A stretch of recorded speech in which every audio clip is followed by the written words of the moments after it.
Hello out there. Well, today is going to be the day for the first cuts on the Hendey Metal Planer Circa 1890 Benchtop Edition. It's a very nice out evening, as you can see through the window, so perfect opportunity to try this thing out. I reckon some of you out there might have seen the video of me setting this thing up. I recommend you have a look at it if you haven't already, because it gives a little bit more context of what's going on here.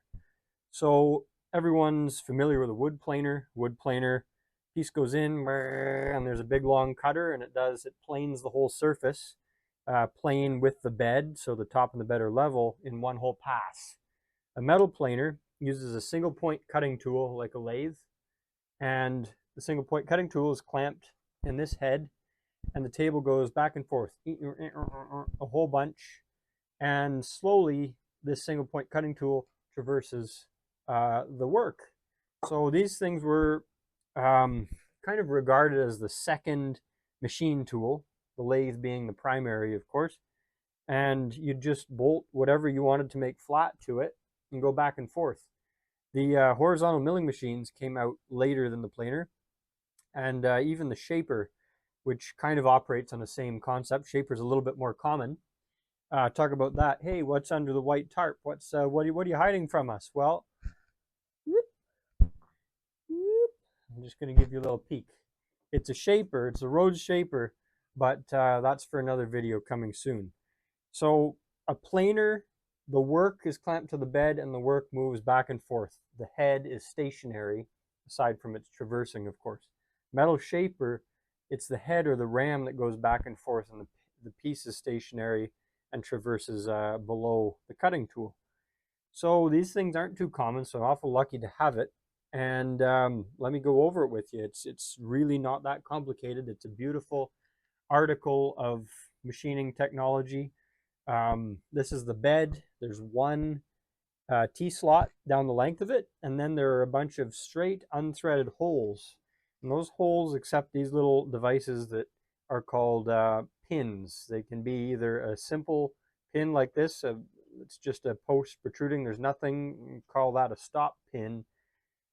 And it could also be this thing, same idea, a post, but this has a screw in it, screw pin.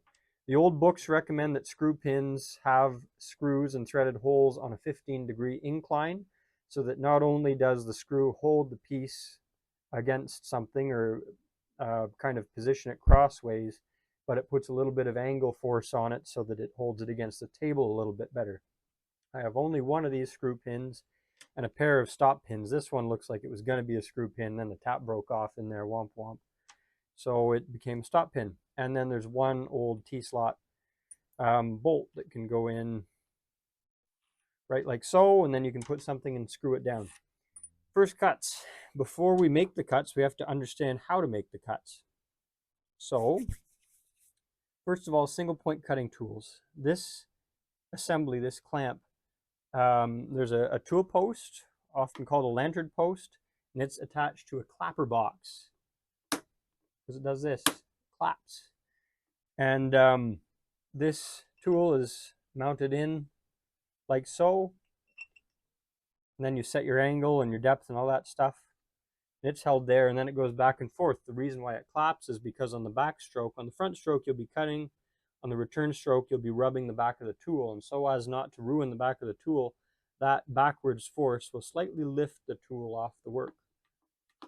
So it claps like so. You can put all kinds of different profiles in there, just like a lathe. You could even put a solid big chunk of carbon steel or a whatever cutting tool right into the tool post. So here's where I'll bring kind of the first niche item to the table, and that is the gooseneck or the recurve cutting tool. This is a hand-forged example. I have a pair of them. Thanks, Jacques, if you're watching. These were often used for finishing because the geometry of the cutter is such that the pivot point is at the top of the clapper box. And if you can imagine this kind of in a side view, if your pivot point is way up here on the back of the tool and you're cutting like so, and the material is janky or the machine's vibrating or whatever, it's possible for the cutting tool to dig, and if it digs, it will go deeper. It will go deeper into the work. The benefit of this gooseneck type of tool is this, because of this curve, the spring type tool, if it ever decides to gouge in, it will be pulled up and out of the work. So it has a tendency to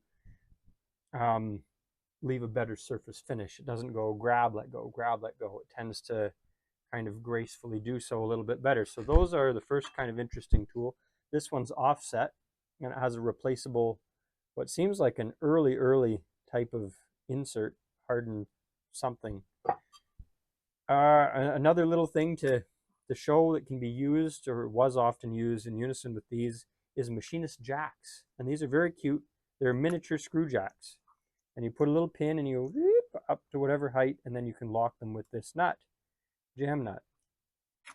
So those would be used for a weird shaped casting or something that, say, was flush on the table here and it came up, so that the cutting tool wouldn't make that material deflect. These jacks would hold against the material and prevent it from deflecting and therefore being inaccurate. The last obscurity that I'll bring to your attention today is in this lovely wooden box. Any guesses? This is a Starrett, where are you? There you are. A number 246 Starrett planer and shaper gauge. And although this one particularly, and the model is rather old, the planer gauge came out well after the advent of the planer machines themselves. I believe the planer gauges were patented in the 19-teens, if I remember right. But they do a grand job for proper setup. So let me show you this up close again. Where are you? There. So this block is the planer gauge itself. This, I don't know, came with it some custom little gauge. And then you have these extensions, 1 inch and 2 inch. You can also see that this has a beautiful rainbow finish. That's case hardening. And that's why I purchased this, because it's absolutely lovely, very attractive. So if I pop this out, it's an angled, a big triangle with a slider. And if you can see that, there's a level. There's a spirit level hidden on the inside. You have a track and a T groove. And if you loosen this here nut, you can slide this like so. And there are 3 threaded interfaces. And those are so that you can lock these extension pins into whichever one, with a 1 inch. So I'll show you how we can use it to set the planer tool height, which is kind of where they originate from. But they are a very, very good general layout tool. You can put blades on here or scribers and slide it along a surface plate, use it, check it with a height gauge or a micrometer or caliper, whatever. They're a very useful tool that originates back in this machine's kind of heyday. So we'll use it for fun to set up the first cut. So for the first piece to cut, at first I went, oh, that would be cute. Resurface a little anvil or surface it in general. This is a rough casting, but this is an original 1937 stamped John Deere commemorative anvil. If I understand right, this is their 100-year anniversary. They were given out to purchasers of equipment in that year, and I have a 1937 John Deere D. So I'd rather not molest it, even if gently. I think it's fine like so, and it'll continue to sit on the windowsill. So I needed a bit of a junker. Went to the back and found this lovely early ornamental gear. Who knows what it's off of? It's cracked. It's porous. Probably quite an early enough casting based on its profile. So there's this little raised flange. I don't know what you want to call it. The back is flush. And I figured, oh, well, perfect. So set this thing up. I don't know, we can make a theoretical situation. This thing is a weird shape to fit in my lathe, so we got to plane it. Okay, I'll get 2 stop pins and I'll set them back here, because at the back here is this is where the force is going. The cutting tool, which will be positioned like so, is forcing against the piece, pushing it backwards. So 2 stop pins right there. The screw pin I'll put in the front, can go on either side, doesn't really matter. Probably line it up in between the teeth. And it will just serve to hold the piece forward. Technically we don't need it, but we don't want the cutting tool to slightly drag and pull this thing out of whack.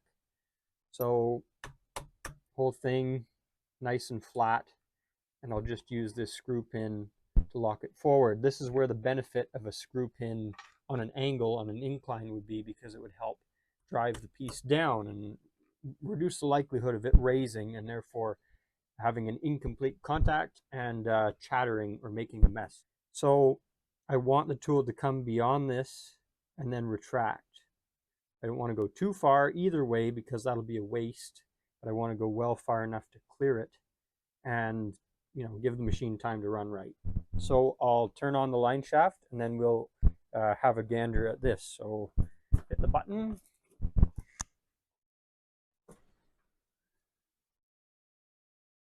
Have this little double wrench, and this is the front stop. The rear stop is way back in there. So if I hit the shifter over yonder slowly, you can see, so that's where the cut will start and the cut will end just beyond it. So I'll have to retain this limit. I can't move it here anymore because the bed will run into my wall. Oopsie. Anyway, we'll have to adjust the back stop and move it way up to about here. Just make it accessible right there. And slide it up. This is going to be a little bit sketchy.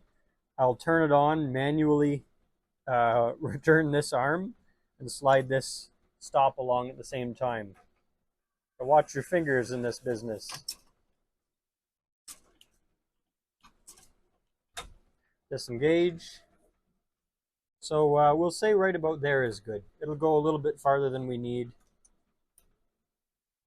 That's okay. So there we go. Let's do a trial run. That's fine. And so we'll set our cutter to 1.35. How about that?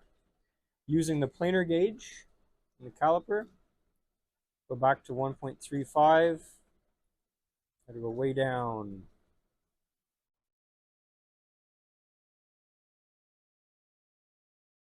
Just under, that's fine. Okay. Planer gauge goes on the table. The cutting tool, this is where angle will really matter because I can't have the cutting tool set. The Armstrong holders hold the tool ahead, so your relief angle needs to reflect that and be significantly more. So this will be all right.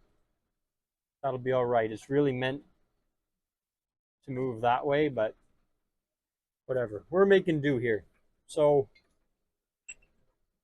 tool in. This protrusion is a bit much. The longer the tool is from the head, the more vibration we'll have. So I'll loosen this, bring it, I don't know, way up like so,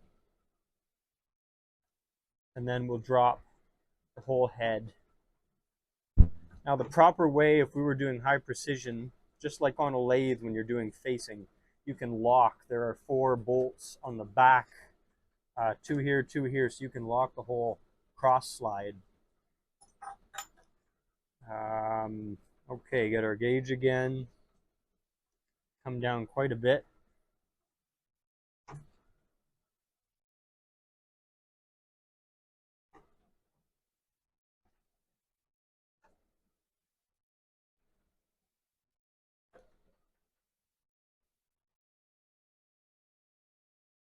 Off the work area just in case. So, engage.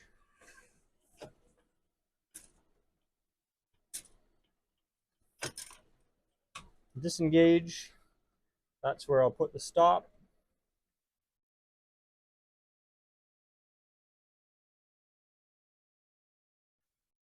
I will do a trial run. Perfect. So the last thing to adjust is the movement, automatic movement of the head, because sure, we can run this across. Maybe I'll start by doing that. We'll move it across until contact, or slightly before. This little knurled wheel is what determines your direction of engagement. And the amount that this thing moves is set by an eccentric screw here on the bottom down here. Can you see that? Yes, you can. Good. Okay. This device is a friction device, so if the head ever runs to the end of the table and it's forgotten about or whatever, it won't obliterate something. This coupling here will just slip. It's quite nice. If there's any high friction, this thing will just slip until it can be overcome. So we have very interesting bevel gear and rack situation, the sector, I guess you'd call that. So I will adjust this down a little bit. I don't want it to be moving that much. So let's call it that. So if we, that's our direction. This is away, that's towards, which is what we want. So yeah, and you can overcome it and then it will ratchet automatically. So let's get close.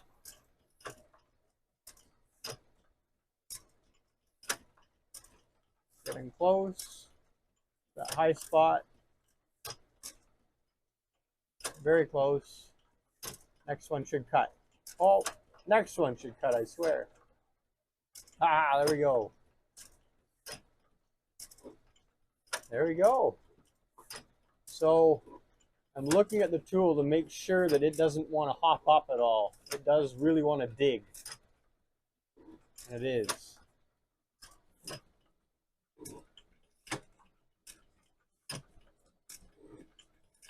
Well, she's cutting. Ah.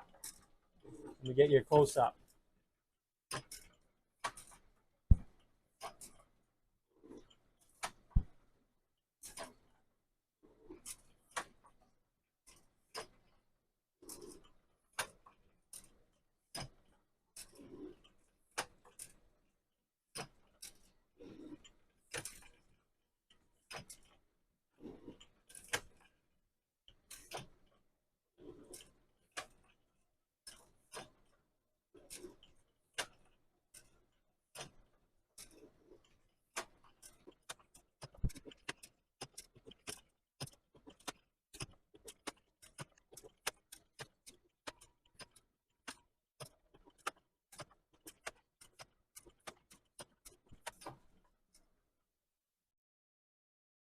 Well, we've gotten to the point now where the tool clears the cut. And it's a, I must say, it is a roughing cut, but wow, it's quite a nice cut. Half turn.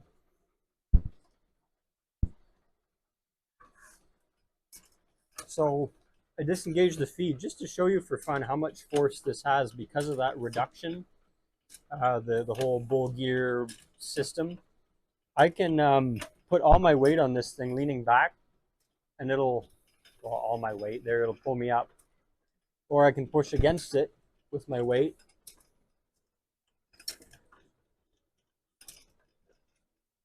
Not so bad. So it can probably do a pretty good cut.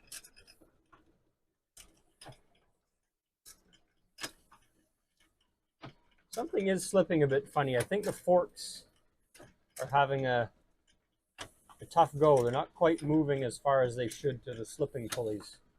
I haven't thrown a belt yet though. Obviously I spoke a bit too soon and the tension of this belt isn't quite adequate. So it's taken the notion to slip pretty well. So I can manually reverse the pulley a little bit. And that'll let me pull the cutter out of the way and fire it up again. Maybe we can try another run at it.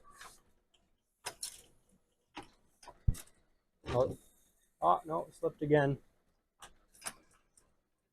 I must say it's cutting quite well, even though it's a teeny tiny little area. Let me hit the stop shift. right there. And we can measure what cut it's doing right now. It's a little depth feature.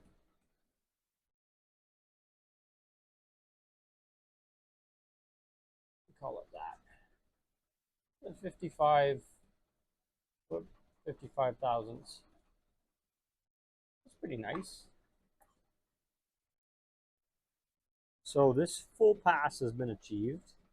See it here. This is where whatever happened that went goofy and it started to dig in, but this side came out rather well. So for fun, I'd consider that finished, but for fun, let's try the more broad-nosed tool coming from the other way. So I'll just swap that out, confirm that the relief, the angle is correct. I'm not going to dig or gouge. I suppose we could try the spring tools, but both of them are ground to an extremely fine point, which would mean the feed would have to be extremely slow and it would take 1,000 million years. So it's basically a sharp point on both of them. So I've read that that's good for brass, but it'll just take too long on this iron. So we'll use that broad cutter. So at the moment, that's the gouge on the far side that happened from the pointed tool. I'm just touching on it, and slowly we're power feeding over to the big step, and then should start to take a bit more of a bite with this finishing tool. There. Yeah.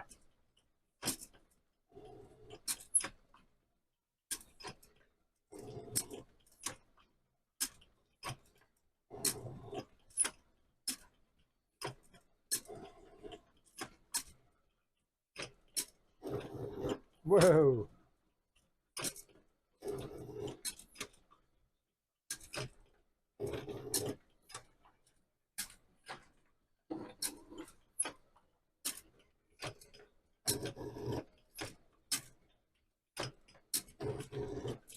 I'll give you some sound without this little microphone here.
Well, I hope you got a kick out of that as much as I did. That was sure enjoyable, because it's one thing to have one of these old machines that you can turn on and it runs.